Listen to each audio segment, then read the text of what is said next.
ሰላም እኔ እኮ ልነግርሽ ወስኛለሁ። ተረጋጊ አንቺ። ልጅሽን ታገኛለሽ አልኩሽ አይደለም? ታገኛታለሽ። ይኸው ጋሽ ይኸው ተረጋግቻለሁ። ግን እኮ አንተ ሳትነግረኝ ልትሄድ ነበር። ይኸው ተረጋግቻለሁ። ተረጋጊ አልኩሽ ሰላም። በዛ ላይ ነፍሰ ጡር ነሽ። ራስሽን ልትጎጂ አይገባም። ራስሽን መጠበቅ መቻል አለብሽ።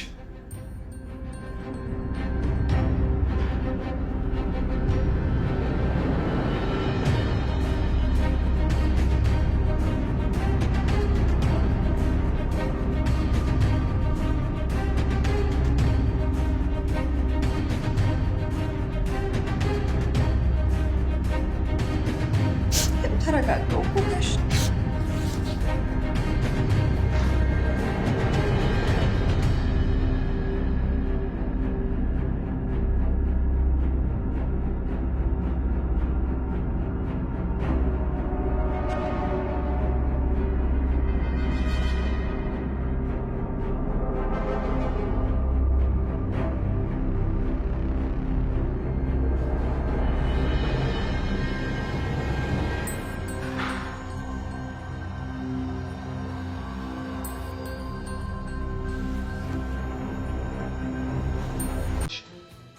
ቆይ እንድትሰሚ ያልተፈለገውን ነገር ለምንድን ነው ለመስማት የምትጓጊው? እስኪ ንገሪኝ። አትበይ የተባልሽውን ነገር ትበያለሽ? እንዲያብጌል አባዬ አልበላም።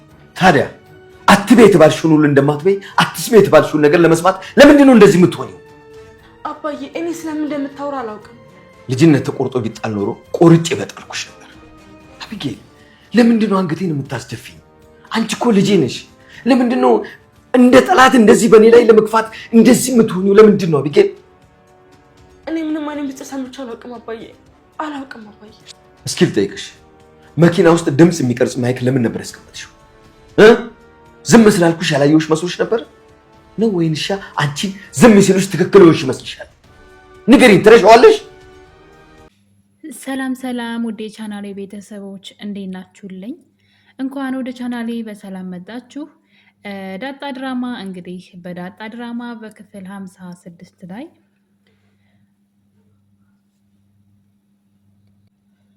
አቶ ደረጀ ለሰላም እውነቱን ሊነግራት ደርሷል። እንግዲህ ለብዙ ጊዜ ተደብቆ የኖረውን ሚስጥር ማለት ነው ደረጀ አሁን ላይ መናገር እንዳለበት።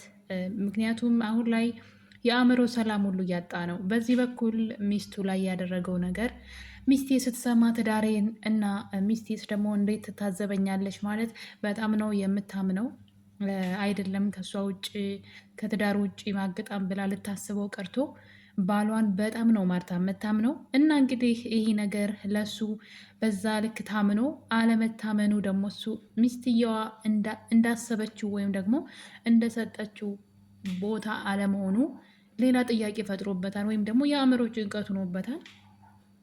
ይህን ነገር ብነግራት እሷ ምን ይሰማታል? ያቺ የምትወደኝ የምታከብረኝ የልጆች እናት እንደዚህ አይነት አስነዋሪ ተግባር እንዳለብኝ ብታቅ ኖሮ ምን ትላለች የሚለው ራሱ ሌላ የእሱ ጭንቀት ነው። ሌላው ደግሞ ሰላም ልጄን አምጣ፣ በህይወት ካለች ቁርጤን ንገረኝ፣ ለመውለድ ወደ ሕክምና ወደ ሐኪም ቤት ከመግባቴ በፊት መጀመሪያ ስለ ልጄ ማወቅ እፈልጋለሁ።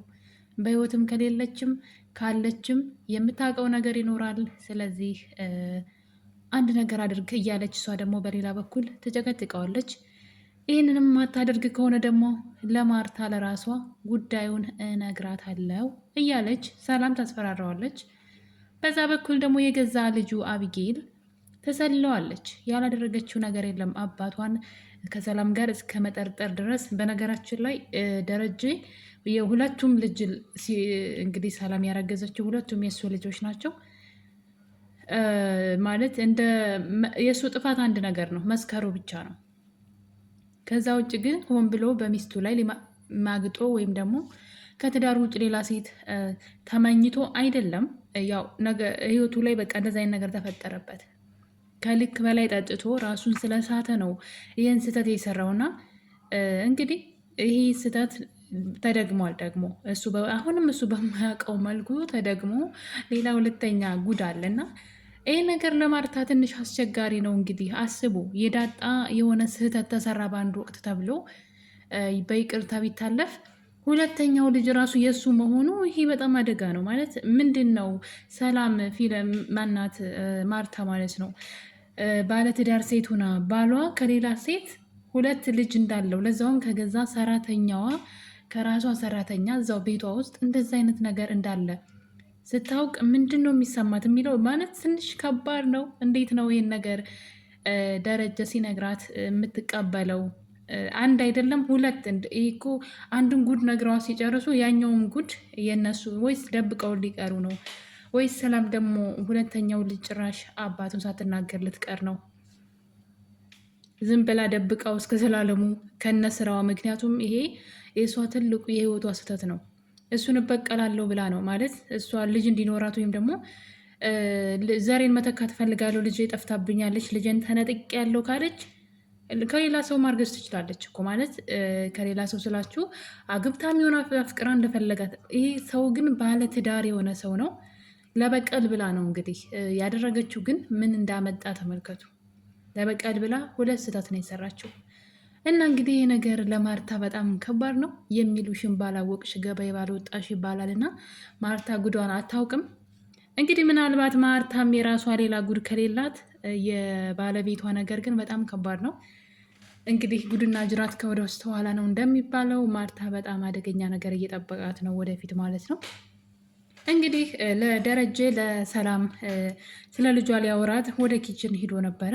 ምክንያቱም እሷ በጣም አሁን ላይ በተለይ ደግሞ ስወልድ ብሞት ብላ ትፈራለች። ምክንያቱም በሆዷ ልጅ አለ። ልጅ ቢኖርን የብሞት እንኳ እህት እንዳለው ማወቅ አለበት ብላ ትፈላለች። በቃ ልጇን በህይወት ቁርጤን ማወቅ ፈልጋለሁ እያለች ሰውየውን አሁን ላይ በጣም መውለጃዋ ደርሰዋል። ሰላም ሆዷ በጣም ገፍቷልና እንግዲህ ደረጀ ልጄን ካላመጣ ሱሪ ባንገት አውጡ እያለች ትገኛለች። በዚህ የተነሳ ነው ደረጀን በተደጋጋሚም ስላስፈራራችው ሊያወራት ወደ ኪችን ሂዶ ነበረ በዚህ ጉዳይ ማለት ነው። እናም እንግዲህ ለማውራት ሲያስቡ አብጌል አንድ ነገር ታስባለች። ውሃ እንደ ጠራትና ሄጅና አባዬ ከሰላም ጋር ኪችን ምን እያደረጉ እንደሆነ አይተሽ አዳምጠሽ ንገሪ ብላ ትልካታለች። ያው ውሃ እንግዲህ የዋህ ናት፣ ምንም ነገር አታውቅም። በጣም ንጹሕ ልብ ያላት ልጅ ናት። ሂዳ እንግዲህ ተይዛለች ቁማ ወሬ ስታዳምጥ በር ላይ ማለት ነው። የሚገርመው ነገር ግን አብጌል ራሷ ወጥታ እንግዲህ ፎቅ ላይ ታች ነበረች ግቢ ውስጥ እየተዝናናች ወጥታ እንግዲህ ወሬያቸውን ለማዳመጥ እየሞከረች ነበረ። ይህን ነገር ደረጃ አያት። ደረጀ ልጁንም ምንም አያምናትም። ምክንያቱም በጣም ብዙ ነገር ስታደርግ አይቷል። አባቷን ለመሰለል መኪና ውስጥ የድምፅ መቅጃ ሁሉ እስከ ማስቀመጥ የደረሰች ዲኤንኤን ምርመራ እስከ ማድረግ የደረሰች በጣም ደፋር ልጅ ናት። በነገራችን ላይ አብጌል እኔ በጣም ትገርመኛለች። ማለት ምን አይነት ምንም ነገር ጥሩ ነገር የላትም። የሆነ ከቅናት ምናምንም አይደለም።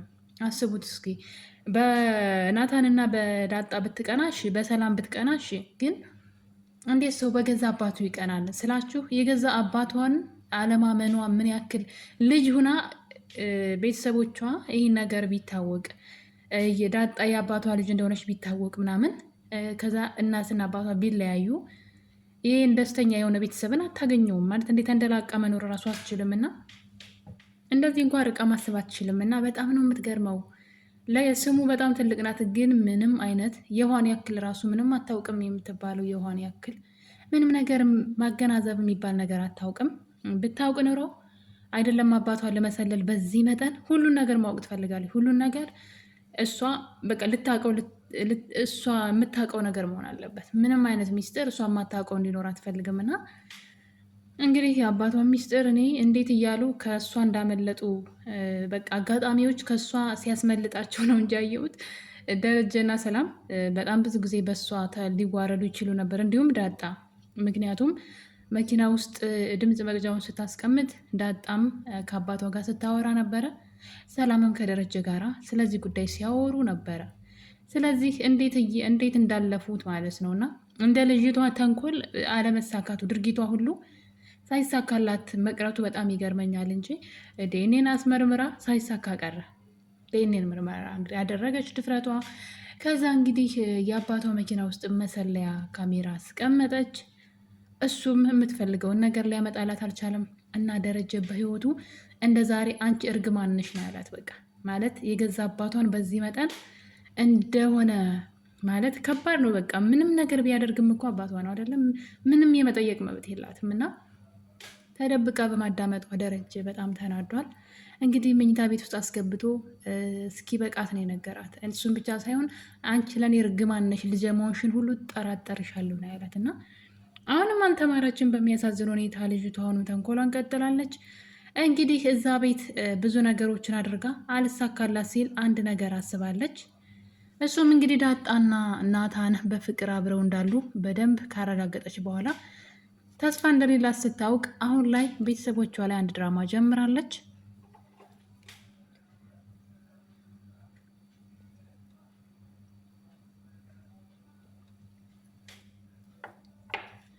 እንግዲህ ለእናቷ ሄዳ ናታን እንደሚወዳትና ቀለበት ለምርቃቷ ቀለበት እንደሚያስሩ እንደሚወዳት ትነግራታለች።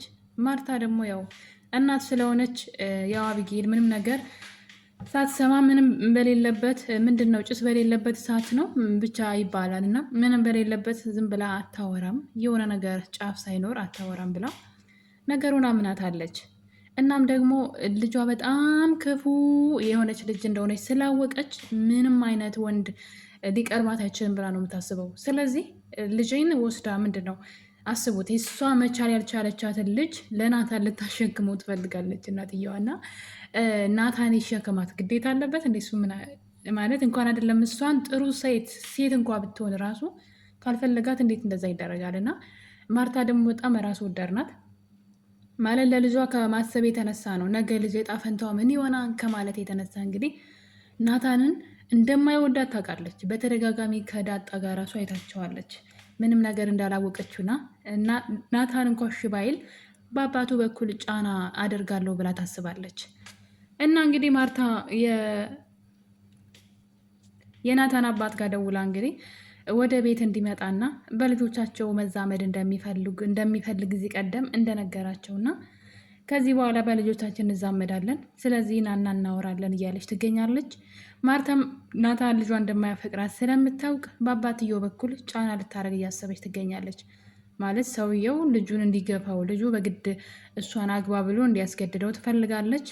ልጅቷም እንግዲህ ደግሞ እሱ ይፈልገኛል አገባሻለሁ ብሎኛል እሱን ካላገባው ራሴን አጠፋለሁ ስትል እንግዲህ እናቷንም በማስፈራራት ላይ ትገኛለች። እኔ በጣም ነው የምትገርመኝ፣ የምሬን ነው የምላችሁ። እና የምራሉ እንደዚ አይነት ሰዎች የእሷ እኔ በጣም ታስገርመኛለች። አሁን ላይ እንግዲህ ተስፋ የቆረጠች መንገድ ላይ ስላለች ናታንና ዳጣ ለማለያየት ነው የምትፈልገው። እሱም ይሳካላት አይመስለኝም። እንግዲህ ደረጀ እዚህ ቀደም ናታንን አንድ ጥያቄ ጠይቆታል። አባትህ የማትወዳትን ሴት እንድታገባ ቢጠይቅህ ታገባለህ ወይ? አባትህን ምን ያክል ታከብረዋለህ? ብሎ በጨዋ ደንብ እንግዲህ ደረጀ በጣም ጥሩ ሰው ነው፣ ስርዓት ያለው ሰው ነው። ሲጀመር ባልና ሚስቶች በጣም በቃ ባልና ሚስት ከአንድ ወንዝ ይቀዳል የሚባለው አባባል እነሱ ጋር በቃ በትክክል ነው። ማርታም በጣም ስርዓት ያላት እናት ናት፣ አባትየውም እንደዛው። አቢጌል ቆይ ከምኑ በቀለች ነው የሚባለው። እና እንግዲህ ከዳጣ ውጭ ጥሩ ልጅ ያው ውሃም ደህና ናት፣ ትንሽ የዋህ ስለሆነች ነው እንጂ ግን ዳጣ በጣም ብልጥና ጎበዝ ሴት ነች። እኔ ግን አንድ ነገር ታስባለሁ፣ አቢጌል ምናልባት የነሱ ልጅ አይደለችም እንዴ ብዬ ሁሉ አስባለሁ። ማለት አንዳንዴ ተግባሯ፣ ሁኔታዋ ሳያት የዛ ቤት ልጅ ራሱ አትመስለኝም። እና ደረጀ ራሱ አንቺ ልጅ መሆንሽን እጠራጠራለሁ፣ ምንድነው የምትፈልጊው ንገሪኝ፣ ልንገርሽ፣ ምንድን ነው ከኔ የምትፈልጊው ሲላት ነበር። የምትፈልጊውን ነገር ሁሉ ጠይቂ ልንገርሽ ሲላት ነበር። እና ያደረገችውን ነገር መኪና ውስጥ የድምፅ ማስቀመጫ አስቀምጣ እንደነበረ ምን ያደረገችውን ሁሉ ነግሯታል። እንግዲህ ስለማላውቅ ሳይሆን ትችሽ ነው ሲላት እናያለን። እና እንግዲህ ያላት አማራጭ ከዚህ በኋላ ናታንና ዳጣ ለማለያየት ነገር መጎንጎን ብቻ ነው። እሱም ከተሳካላት ነው። ደረጀም እንግዲህ እውነቱን ለሰላም ሊነግራት ለብቻዋ ቀጥሯት ነበረ። እናም ሰላም አብራው ቁጭ ብላ መኪና ውስጥ አሁን እራስሽን አረጋጊና እራስሽን አጠንክሬ የምነግርሽ ነገር አለ እያላት ነው። ያው እውነቱን ልንገርሽ ማለቱ ነው። ልጅሽ በሕይወት አለች ብሏታን እዚህ ቀደም። ስለዚህ ልጄ ማናት የሚለውን ነገር ለመናገር እራስሽን አረጋጊ እያላት ነበረ። እና ደረጀ ልጅሽ እንዳለ እንግዲህ የዛሬው ክፍል አልቋል ማለት ነው። በቀጣይ እንግዲህ በአዲስ በሌላ በቆንጆ ሀሳብ እስክንመለስ ድረስ የዛሬን አበቃን። ቸር ቆዩልኝ።